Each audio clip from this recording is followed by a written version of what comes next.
നമസ്കാരം. നമ്മുടെ രാഷ്ട്രീയത്തിൻ്റെ ചില പ്രത്യേകതകൾ പറയാനാണ് ഇന്നത്തെ വീഡിയോ. അപ്പോൾ ഞാൻ LLB പഠിക്കുന്ന സമയത്ത് ഞങ്ങളുടെ കൂടെ പഠിച്ചിട്ടുള്ള ആൾക്കാർ, ഇപ്പോൾ എന്നെ കടിച്ച് പ്രായം കൂടിയ ആൾക്കാരായിരുന്നു. അവർ ട്യൂട്ടോറിയൽ രംഗത്ത് നിന്ന് വന്നിട്ടുള്ള 2 പേരാണ്. അപ്പോൾ അവർ സാധാരണഗതിയിൽ പരീക്ഷയ്ക്ക് വലിയ പ്രിപ്പയർ ഒന്നും ചെയ്യാതെയാണ് വരുന്നത്. പിന്നെ പരീക്ഷ അറ്റൻഡ് ചെയ്യുന്നുള്ളൂ.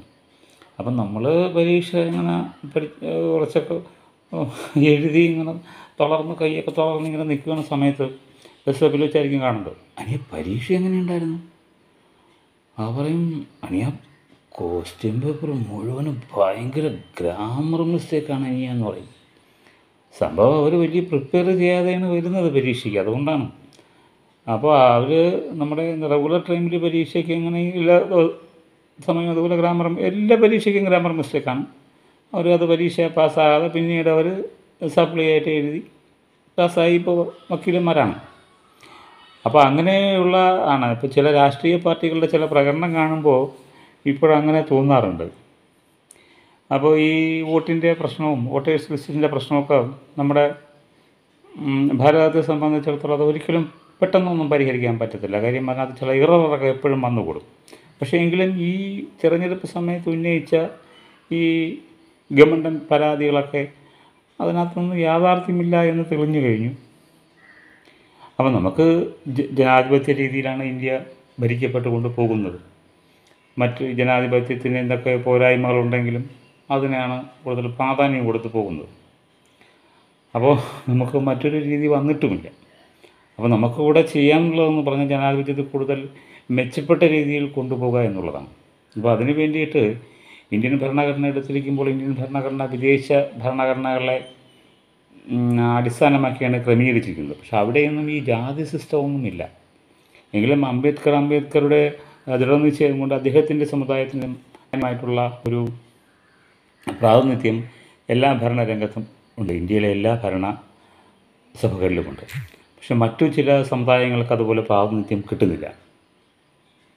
അവർക്ക് കിട്ടിയ പ്രാതിനിധ്യം കുറഞ്ഞു വരികയും ചെയ്യുകയാണ്. അപ്പോൾ ഈ ചില മത സമുദായ ആൾക്കാർക്ക് മാത്രമാണ് ഇപ്പോൾ ഒരു പ്രാധാന്യം കിട്ടുന്നത്.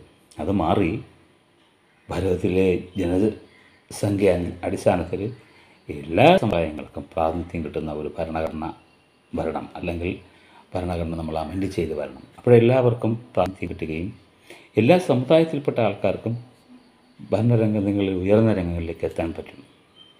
അല്ലെങ്കിൽ ചില സമുദായങ്ങളിൽപ്പെട്ട കഴിവുള്ള ആൾക്കാർക്ക് മുമ്പോട്ട് വരാൻ പ്രയാസമായി കാണുന്നത് വളരെ വളരെ വ്യക്തമായിട്ട് ഇവിടെ മനസ്സിലാക്കാൻ സാധിക്കുന്നു.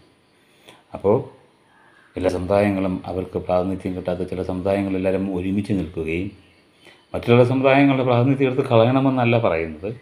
പക്ഷേ കിട്ടാത്ത സമുദായങ്ങൾക്ക് പ്രാതിനിധ്യം കിട്ടണം.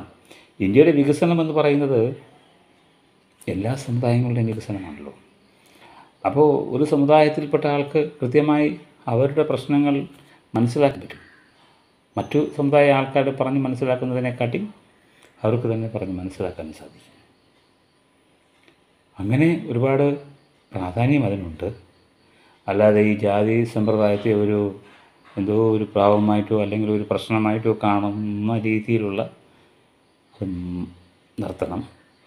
അത് മതിയാക്കിയിട്ട് നല്ല രീതിയിൽ കണ്ട് ഇന്ത്യയുടെ ആത്മാവിൻ്റെ ഒരു ഭാഗമാണ് 1000 5000 വർഷം ഇന്ത്യയുടെ ആത്മാവിലൂടെ ഓടിക്കൊണ്ടിരിക്കുന്ന സാധനമാണത്.